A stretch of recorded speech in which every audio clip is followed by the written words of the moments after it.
Amis d'Ivoire-TV.net, je vous salue. Comme toujours, je suis ravie d'être avec vous. Toujours dans le cadre de votre émission favorite, mon émission Yes Show, nous recevons aujourd'hui ici un grand homme. Celui-là même qui met la joie dans le cœur des enfants. Eh bien, il s'agit de Tonton Bouba qui est avec nous aujourd'hui à New York. Nous allons donc profiter de l'occasion pour lui arracher quelques mots et savoir le motif de sa vie. Bonsoir Tonton Bouba. Bonsoir. Comment allez-vous? Je vais bien. Alors, tout le monde connaît Tonton Bouba. Qui est cet homme donc à l'état civil?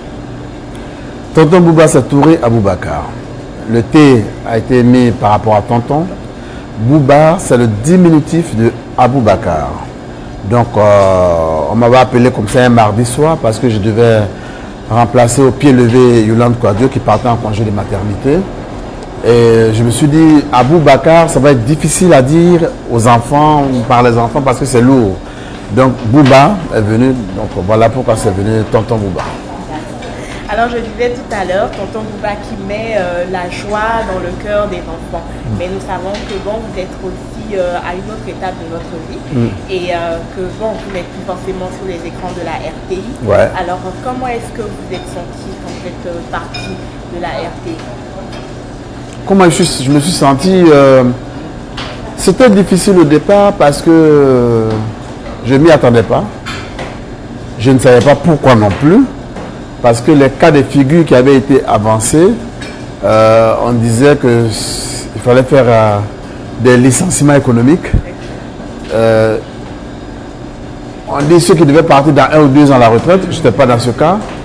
On dit ceux qui sont parmi les grands malades, je ne suis pas dans ce cas. On dit ceux qui ne travaillent pas, je ne suis pas dans ce cas. On dit quoi encore? Je n'étais dans aucun des cas de figure. Surtout quand je réfléchis qu'on dit que j'ai été primé meilleur animateur de la télévision ivoirienne sur 10 ans écoulés. Alors, pour quelle raison? Je ne sais pas. Et je ne sais pas jusqu'à ce jour. Je ne cherche plus non plus à savoir. En tant que spirituel, je me dis tout ce que le bon Dieu fait est bon. Et que, en plus, voilà, j'étais surpris parce qu'on disait qu'il y a des télévisions qui vont ouvrir, qu'il fallait se préparer pour aller contre la concurrence. Je me suis dit que je pouvais être une arme forte pour faire face à la concurrence. Bon, alors donc, pour quelle raison? Seuls les responsables de la télévision ivoirienne peuvent répondre à votre charmante question. Merci, merci.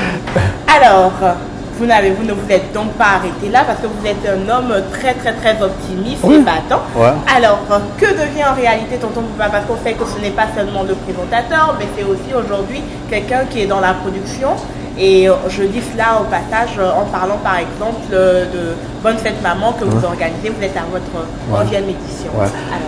Alors, vous l'avez dit tout à l'heure, ami des enfants, mais aussi ami des mamans. J'ai eu la chance. Ça va de pair. Voilà, je suis ami des mamans. Depuis 11 ans, je fais la fête des mères. Donc, c'est une production privée. Et j'ai un autre concept qu'on appelle Fitini Show, qui est pour les enfants. Et j'ai déjà réservé le Palais de la Culture pour le 1er janvier 2013. J'ai déjà un sponsor qui va me suivre. J'attends les autres sponsors pour le faire. Et puis, je me suis dit, est-ce que ces concepts, on ne peut pas les reproduire ici aussi? Donc, c'est l'un des objets de mon arrivée ici. Et puis, j'avais envie de vider un peu ma tête. Bien sûr. Parce que quand ce genre de choses vous arrive, vous voyagez, vous oubliez un peu. Ça ne vous empêche pas à travailler. Et je me prépare aussi à ouvrir mes bras aux autres télévisions qui vont ouvrir. Je l'espère. Parce que beaucoup de gouvernements ont dit on verra d'autres télévisions. J'espère qu'avec le gouvernement actuel, on aura. Et puis je verrai bien ceux qui vont m'appeler et ceux qui, j'espère, vont être très professionnels. J'irai là-bas. Parce que, comme on le dit, quand on est dans l'animation, il n'y a pas de retraite. Il n'y a pas de retraite dans notre métier. Donc, on peut prendre une retraite administrative, mais pas une retraite réelle. Donc, je suis encore apte à travailler. Les autres projets, je n'ose pas en parler parce que moi, j'ai le défaut de quand je dis quelque chose, je fais tout pour le réaliser. Je n'aime pas les fausses promesses. Donc, permettez que je ne dise pas ce que j'ai comme d'autres projets. Parce qu'en plus aussi, il y a des gens qui sont assis dans le coin. Dès que vous dites que vous allez faire cela, ils sont les premiers à les reproduire, voilà, à copier. Ils n'écrivent jamais rien, mais dès que vous dites que vous allez faire quelque chose, donc permettez que je reste close sur mes projets. Et aujourd'hui, samedi 7 juillet, un monsieur, un grand homme de la communication, un grand animateur. Depuis hier soir, il est ici à New York. Je voudrais inviter sur ce podium monsieur Tonton Bouba, que je vous demande d'applaudir s'il vous plaît. Grand animateur de son état, il va monter sur ce podium. Il a juste... tu as le micro.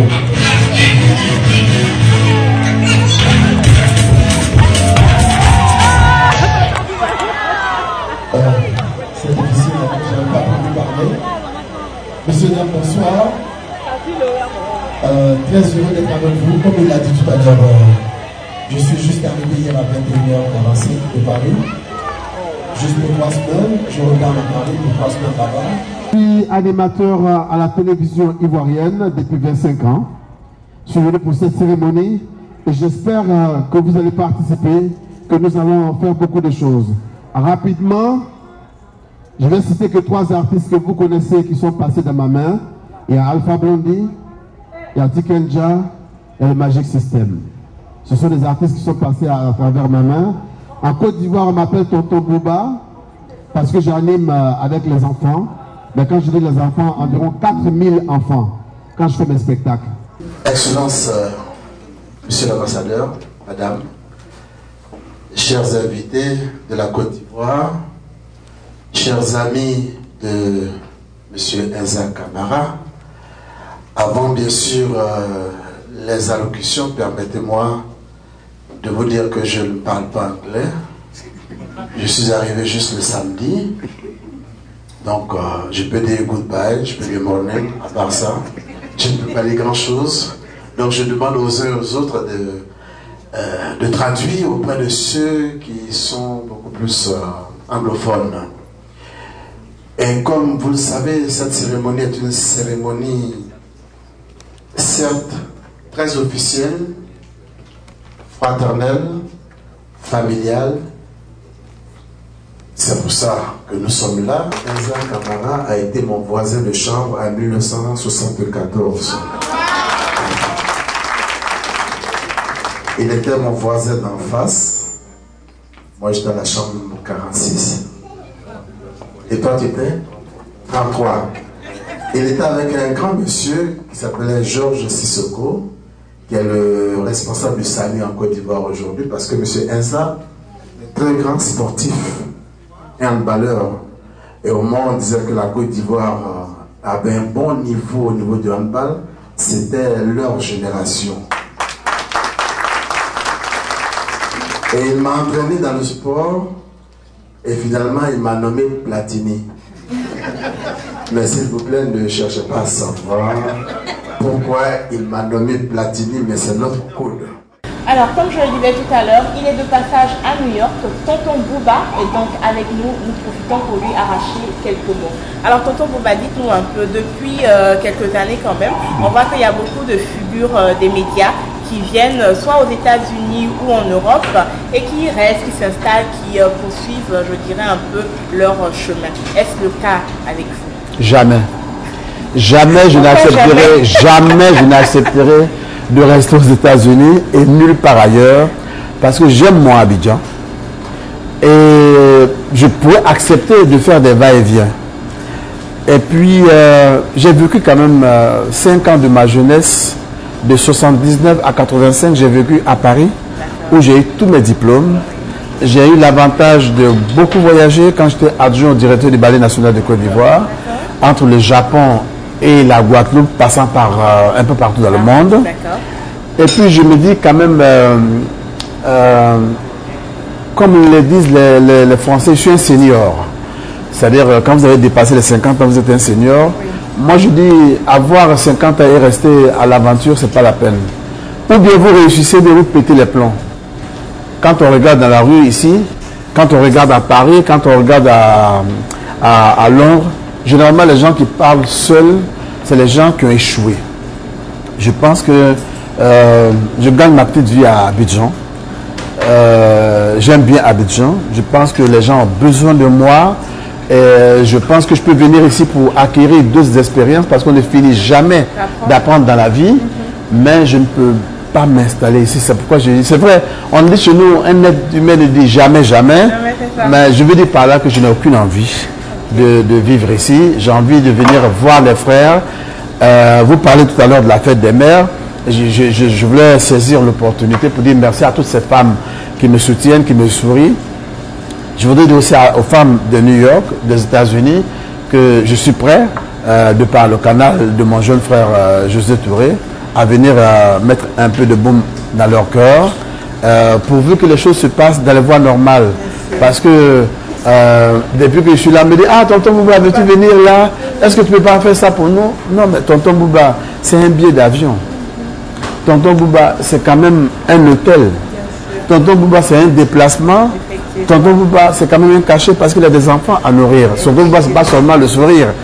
Les gens ne comprennent pas. Personne ne sait où je dors. Personne ne sait comment je mange. Personne ne sait comment je me déplace. Personne ne sait comment mon billet d'avion a coûté. Mais tout le monde veut que je vienne. À mon âge, je ne peux pas demander de l'argent, mais que les gens comprennent, surtout qu'on est dans un pays où on parle de business. Quand vous êtes dans le business, sachez que celui qui vient là, il y a des choses, même s'il ne vous demande pas, comprenez. Donc, je peux venir faire des choses ici. Hier, j'ai tourné, j'ai interviewé, mais personne ne sait comment je me suis déplacé. Personne ne sait comment, c'est que ça va me coûter comme montage à Abidjan. Parce que si je dois diffuser sur la RTI, ou même pas la RTI, sur d'autres télévisions, celui qui va monter, je vais le payer. Mais les gens ne comprennent pas. Donc, il faut que les gens mûrissent un peu dans leur esprit. Ça fait plaisir de voir des gens qui viennent, mais il faut comprendre aussi que ces personnes ont besoin d'argent pour aller faire leur travail. Donc, je n'ai vraiment aucune intention de m'installer ici. Mais j'aimerais faire des va-et-vient. Voilà. Voilà. Dans les normes.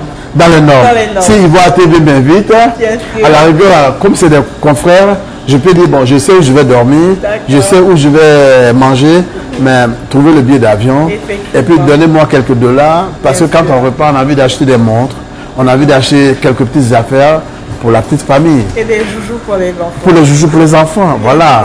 Voilà. Okay. En tout cas, ça fait vraiment plaisir. Et il y a un point que je voulais qu'on touche un peu ensemble. Ouais. Je suis à votre disposition. Bien sûr, ouais. Bien sûr. Même après 23 heures. D'accord, il n'y a pas de problème. Ouais. Donc c'est un peu, tout à l'heure vous l'avez mentionné, un peu les cachets et tout quand on invite non seulement ceux-là qui sont dans les médias, mais aussi nos artistes. Oui. Aujourd'hui, nous savons qu'en Côte d'Ivoire, c'est difficile pour aussi bien les artistes que les gens des médias. Alors comment est-ce que vous arrivez, je dirais, à survivre ou à surmonter ces obstacles-là, vous, aujourd'hui, dans votre cas? Ben, venir, parce que je suis venu à Paris, on va dire comme ça un peu à dollars, j'ai payé 1200 $ pour être à Paris, pour aller voir mes 3 enfants qui y vivent. J'ai payé 850 $ parce que nous sommes à haute saison pour venir ici. Je suis hébergé par un petit frère, mais qui préfère rester dans l'anonymat. Ce n'est pas José Touré, mais c'est un autre, qui préfère rester dans l'anonymat complet. Je survis. Mais comment? Parce que dans ma petite carrière, j'ai beaucoup travaillé. J'ai construit quelques petites maisons qui me permettent de survivre. Vous voyez, c'est les loyers qui me permettent de survivre aujourd'hui. Conseil que je donnerai à tout homme de médias. Vous êtes une belle femme, vous travaillez à la télévision, mais il est bon que vous ayez une petite baraque à vous, parce que votre beauté ne va pas vous suivre jusqu'à 60 ans, votre charme ne va pas vous suivre, votre générosité ne va pas vous suivre. Donc il faut investir. C'est ce qui me permet d'être là. Mais pour résister aussi, j'ai besoin de cacher. J'ai besoin de cacher comme tout le monde. Ça, c'est un voyage personnel que j'ai fait. Mais je veux dire, si quelqu'un a l'intention de m'inviter, il faut voir là. Il y a une artiste. J'ai animé le spectacle des Guinéens, le Moba, que j'ai fait gratuitement. Il y a une artiste qu'un organisateur a appelé. Elle a dit non, vous payez mon cachet, sinon je ne peux pas venir. Les gens étaient choqués. Je dis mais ne soyez pas choqués, c'est son métier. Effectivement. Hein? C'est son métier. C'est comme, je vois les gars de Ivoire TV qui vont à Washington couvrir des cérémonies, ils vont là. Mais les gens ne se demandent pas, Mais de quoi ils vivent? Est-ce qu'ils ont assez de publicité pour se nourrir? Est-ce qu'ils ont ceci, cela? Mais quand même, ayez la gentillesse, ayez l'élévation d'esprit pour dire, ces gens-là, même si on n'a pas de cachet, payons au moins leur carburant qu'ils ont payé de New York à Washington. Combien ils dorment, quoi ils mangent? Je ne sais pas. Peut-être que ça vaut $300, peut-être que ça vaut $500 par déplacement. Donnons-leur ça parce qu'ils se battent pour la communauté. Mais les gens sont, ah, merci, merci vraiment, au fait, ça passe pas. Et puis, est-ce qu'on pourra avoir le DVD? C'est ça. Mais ils ne savent même pas que le DVD coûte $2. Oui, oui, oui. Je pense que les gens sont assez intelligents pour comprendre, et je leur lance un appel dans ce sens que quand vous voyez des photographes, quand vous voyez des artistes, quand vous voyez des caméras, ça vous plaît de vous faire voir à la télévision. Mais ceux qui font ce travail-là, quand ils quittent là, il ne faut pas qu'ils descendent dans le trou de métro pour commencer à prendre le métro pour aller chez eux. Déposez-leur, donnez-leur une petite enveloppe, ne les obligez pas à demander. Ne les obligez pas à demander parce que c'est des gens qui ont leur dignité, qui ont leur famille, il faut qu'on les respecte dans ce qu'ils font. Et ça, moi, c'est ma bataille de tous les jours. Je vous dis, si un artiste ivoirien vous dit, tonton Bouba, il m'a pris 10 000 francs ou 5 000 francs ou 50 000 francs pour passer dans mon émission, si c'est même 500 000 $, je le rembourse. Je n'ai jamais fait ça. Mais par contre, si j'ai fini un travail et que quelqu'un me dit, tiens ça, je lui dirai merci. Si quelqu'un me dit, écoute, je vais te faire un transfert de, bon, on va parler en dollars, de 10 $, de 15 $, je lui dis merci, mais je ne demanderai jamais de l'argent à qui que ce soit pour faire mon travail. Mais il faut que les gens, en retour, comprennent que c'est de la sueur, c'est de la fatigue, c'est de la souffrance. Il faut que ce soit rémunéré. C'est ça, parce que artistes et hommes des médias aujourd'hui en Afrique ne vivent pas vraiment de leur art ou de leur métier. Voilà. Comme le disait quelqu'un, si moi je vivais ici, je serais un multimilliardaire. Peut-être que mon manager là, vous encaissez avant l'interview. Vous voyez, c'est ça. Je serais multimilliardaire. Il y a un président qui disait, vous abusez à ce monsieur, mais s'il était quelque part, vous voyez. Parce que j'ai investi les motos, les maquillages, les choses qui prennent, c'est mon argent. C'est pas la RTI, ça se trouve chez moi à la maison. Donc, quelque part, quand tu se bats pour ça, il ne faut pas que les gens poussent les gens à la mendicité. Voilà, donc moi je me bats pour réussir dans ce genre de choses. J'investis, mais je me bats pour pouvoir réussir ce que je fais. Pour l'instant, c'est sur fonds propres, mais je veux dire, ça ne va pas continuer éternellement. En tout cas, merci, merci, merci beaucoup. Et puis, je pense qu'on ne pourra pas clore sans d'abord, enfin, je dirais sans tout à l'heure, donc, votre message de fin, mais aussi, je dirais, un thème qui est très important, qui est la réconciliation. J'ai vu que dans une de vos interviews, vous en avez parlé, vous avez dit, nous allons faire de ça notre cheval de bataille. Alors, quel mot aujourd'hui vous avez pour nos confrères et pour les Africains en général, parce que l'Afrique souffre en ce moment de cette plaie de division. L'Afrique, on a la même couleur. Peut-être que c'est la couleur black. Le noir qui représente le diable quelquefois. Ouais. Je crois qu'il faut que les gens comprennent que l'Europe, les États-Unis ont passé leur période de guerre. Malheureusement, c'est ce que nous vivons. Je dirais en guillemets que c'est un peu normal. Chaque peuple vit sa période de guerre. C'est comme vous, avec votre charmant monsieur, vous avez un moment de guerre. Mais il faut avoir la force de se réconcilier, de se reparler, je dirais à cause de l'enfant, à cause de ce qui nourrit.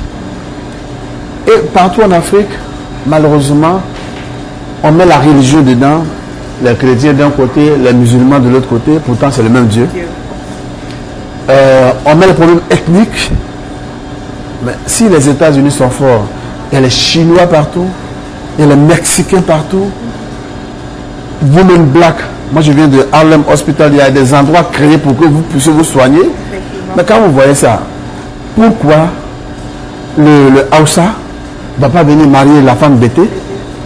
Pourquoi le Djoula ne va pas aller marier la femme mauritanienne? Etc. Donc, c'est vrai qu'il peut y avoir des divergences, mais il faut qu'on apprenne à dépasser cela à cause des enfants. À cause des enfants de la nouvelle génération. Nos parents n'ont pas vécu ça. Moi, je suis né dans une ville célèbre de la Côte d'Ivoire qu'on appelle Diokwe. Vous connaissez, non? Oui, bien sûr. Vous connaissez le nom? Oui. Voilà. Toujours Wow, Oui, c'est chez ça. nous. Toujours chez nous, c'est wow. Les gens me demandent pourquoi. Je dis moi-même, je ne sais pas. Moi, j'ai une femme guérie, de père et de mère, qui est devenue musulmane. Certains parents même disaient, oh non, il ne faut pas la marier, elle est boussoumanie. Mais aujourd'hui, elle est Adja. Ok.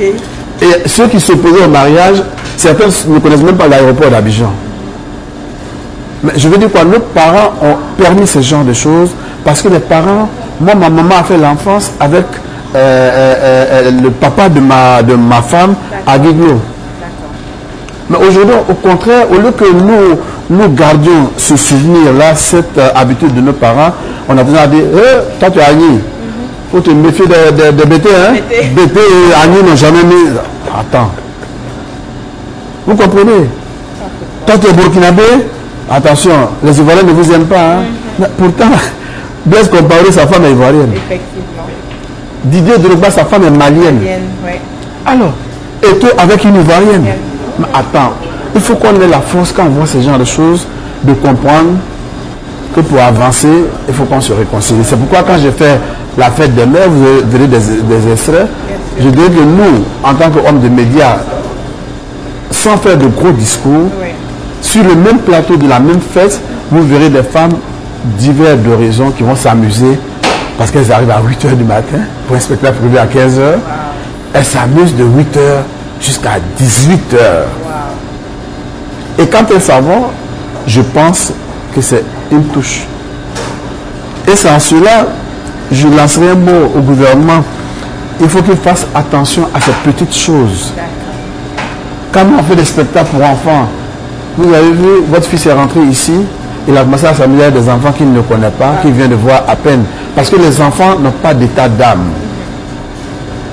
Donc quand on les appelle, quand on leur demande le parrainage d'une cérémonie, ce n'est pas forcément pour l'argent, mais c'est pour cautionner ce que nous faisons. Mais il dit, oh, il va me demander l'argent. Ce n'est pas forcément l'argent. Et même si c'est pour l'argent, vous avez l'argent pour que les gens puissent se réconcilier. Investissez un peu dedans. Ce n'est pas en prenant, en allant faire des gros discours avec des cortèges de pompes en poule et autres. Non, les gens n'écoutent plus vos discours, il faut être concret. Et nous, hommes de médias, notre devoir, c'est d'apporter ce genre de choses. Et voici ce que j'avais à dire sur ce point. La réconciliation, elle peut être réelle, mais il faut aussi que celui qui est dans le pouvoir puisse tendre la main à celui qui est de l'autre côté. Comme on le dit, on peut juger la personne, on peut pardonner la personne, mais que les choses se passent dans les normes. Mais qu'on ne punisse pas indéfiniment un être humain. Qu'on puisse rattraper certaines personnes. C'est ça qui va faire la vraie réconciliation. Ceux qui ont commis des actes, qu'on les juge, qu'ils payent leurs droits. Parce que les gens pensent même que la prison est une mauvaise chose. Mais la prison, le bon Dieu même a créé la prison pour que quand toi-même tu pars en prison, tu réfléchisses, tu payes un peu de ton péché. La prison, c'est un peu ça. Donc, ceux qui ne sont pas d'accord avec ça, qu'on se mette d'accord pour se réconcilier, pour faire comprendre les choses. Voilà un peu sur le mot réconciliation. Excusez-moi, j'ai été un peu long parce que j'estimais, j'avais des choses à dire. Je pense que moi, ma part de mots de réconciliation, c'est ça. Et il ne faut pas que ceux à qui on a confié le truc de réconciliation pensent que c'est leur affaire et que tant qu'on leur écrit pas, non. Et eux, ils doivent venir vers nous. On ne doit plus être obligé d'aller vers ceux qui s'occupent de la réconciliation. Voilà. Alors, comme je le disais tout à l'heure, nous sommes donc avec Tonton Bouba qui est de passage donc, à New York. Tout à l'heure, il y avait des enfants qui étaient là, comme on le dit. Mais la joie dans le cœur des enfants, c'est un peu comme le miel et les abeilles. Mais il est encore avec nous, vous avez eu son message. Et il est ouvert à tous les Ivoiriens. Il est toujours là, aussi bien pour les mamans que pour les enfants. C'était donc Estelle Yesso depuis New York. Tonton Bouba, est-ce que vous avez un dernier mot pour voilà, les enfants, les mamans et puis tout le monde? Le dernier mot, c'est de dire d'abord merci à tous ces Africains, les Ivoiriens d'une manière générale, qui me sourient dans la rue, à New York, à Washington, où je suis passé à Philadelphie. D'autres m'offrent le café. D'autres m'offrent leur sourire simplement. D'autres m'ont offert déjà des petits cadeaux. Ils ne me connaissaient qu'à travers la télévision. je ne sais pas par quel canal, mais je pense que Ivoire TV me donne l'occasion. Je dis merci à ces personnes-là. Je leur dis que je suis là. Je vais certes repartir à la fin de cette semaine, peut-être pour revenir pour d'autres choses, mais j'ai deux choses importantes à dire. Moi je regarde, souvent on dit l'étranger a de gros yeux mais ne voit pas clair. Mais l'étranger, à force de rester avec les gens, voit un peu clair. Quand on quitte son pays, l'Afrique, pauvre, qu'on vient souffrir ici, il faut faire la jugeote des choses. Ça veut dire quoi? Moi je regarde beaucoup de personnes, ils sont exactement comme ils étaient au village. Ils n'ont pas évolué, ils ne cherchent pas à évoluer. Moi je dis, vous êtes aux États-Unis, comme on dit, c'est la première puissance du monde, il faut en profiter. Il faut regarder le comportement de ceux avec qui vous êtes, prendre ce qu'il y a de bon, rejeter ce qu'il y a de mauvais. Comment ils travaillent, prendre ce qu'il y a de bon, rejeter ce qu'il y a de mauvais. De telle sorte que le jour où vous décidez de rentrer chez vous, vous rentrez qu'avec du positif. Et quand vous êtes ici, si vous n'avez pas pu avoir les papiers, parce qu'il y a certains qui ont fait 18 ans, 20 ans, n'ont pas les papiers, mais économisez un bon coup, claquez la porte et puis aller investir dans votre pays. Parce que certains, pour préparer le retour, n'ont pas l'occasion puisqu'ils ne peuvent pas sortir et revenir. Mais économisez beaucoup d'argent et puis rentrer une bonne fois. Mais si vous décidez aussi de rester ici, ce qui peut être un bon choix, chacun décide de rester là. Si vous restez ici, mais, mon Dieu, achetez votre maison, installez-vous dans le système de l'endroit où vous êtes. Mais ne dites pas, je suis américain, j'ai mon passeport, et puis vous vous insultez dans la rue, comme si vous êtes à Dabakala, ou bien à Yopougonkouté, ou bien à Bobo derrière Raï. Non, je suis désolé, hein. Vous me dites de dire la vérité, moi je dis ma vérité. Et puis étant à l'étranger, entendez-vous. C'est important. Depuis longtemps, tel a dit que je suis la femme d'un tel. Et il y a un go qui est arrivé chez un monsieur là. Ah non, il paraît qu'elle est fraîche, elle vient d'arriver chez une fraîche Go. Comment on peut l'accueillir? Non. C'est vrai. Je pense que tout en gardant sa tradition, on peut rester dans sa tradition et puis prendre quelque chose de positif. Par contre, j'ai été dans des familles, excusez-moi, comme je suis musulman, j'étais dans des familles, dans deux familles où j'ai vu des enfants prier matin, midi, soir. Où j'ai vu des enfants qui sont vraiment éduqués, je dirais à l'africaine, tout en gardant le côté américain. Je ne les citerai pas pour ne pas gêner ces familles-là. Mais je les ai félicités quand je sortais de là. Je les ai félicités. Je dis, c'est bien ce que vous faites. J'ai vu vos enfants, ils sont correctement habillés. Après, quand l'enfant va être majeur, il fera ce qu'il veut. Mais déjà, il a une base de croyance. Et donc, que vous soyez musulman, que vous soyez chrétien, et donnez une éducation spirituelle à vos enfants. Moi, c'est ce que je dirais aux gens. Mais, en tout cas, une fois encore, merci pour tous ceux qui ont pu me recevoir. Merci à Ivoire TV. Merci à vous. Et c'est vrai que j'ai la mine un peu fatiguée, c'est normal, je suis voyageur, j'ai les traits un peu tirés, je suis un peu fatigué, mais en tout cas, merci et puis je suis à votre disposition.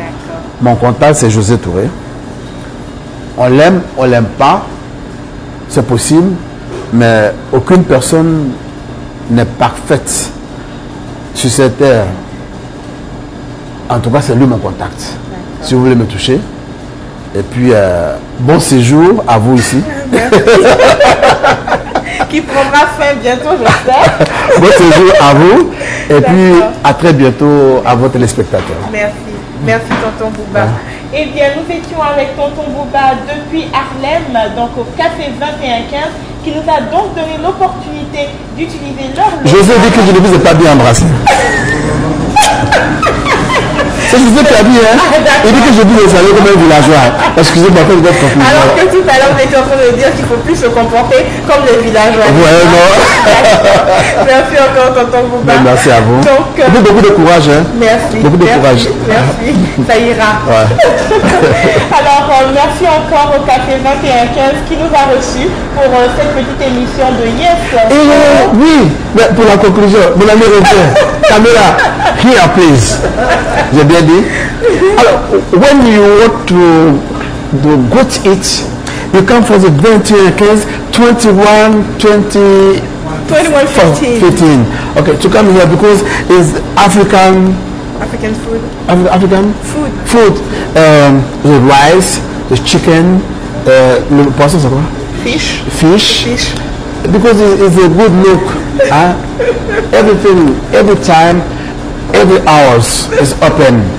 Because I have my second wife work here. Really? Yeah. Oh my God.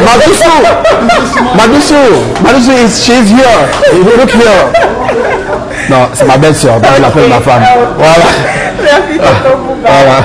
D'accord. Alors, comme je l'avais dit, 2115 Café qui nous reçoit ici. Vous pouvez visiter à Harlem. Oui. C'est donc avec tonton Bouba. Oui. Donc, dans ce restaurant. Oui. À vous revoir très bientôt. Au revoir. Ben allô. Vous l'avez découvert ici. Encore un hit que vous avez découvert. Ivoire TV.